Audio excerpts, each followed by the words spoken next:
Is me, Logan, and Jackson's water cycle thing. So, you see down here, this is evaporation. Evaporation is when the sun heats up the water and it turns into water vapor. Then, the water vapor rises up into the clouds. The process of water is liquid gas. No, driving force of evaporation is energy. This right over here is condensation. Condensation is when water vapor cools as it rises and creates clouds. The process is when water changes from a gas to a liquid, and the driving force of condensation is energy. This right over here is precipitation. Precipitation is when the molecules of water becomes large enough to fall to the earth. It can also happen with snow, rain, and hail, and the driving force of precipitation is gravity.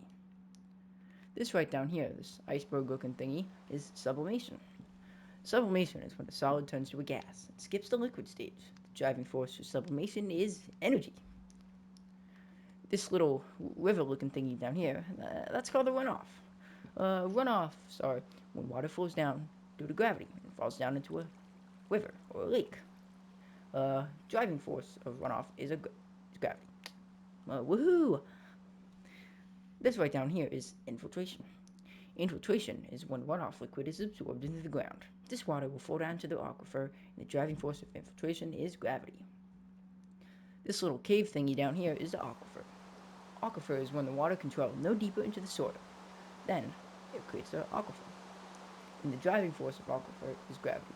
And percolation is when water filters down into the ground, like this. Ooh. And the last is transpiration. And that is when water is carried through plants and roots. And then the water changes to vapor and is released into the atmosphere. Driving force of transpiration is energy. Woohoo!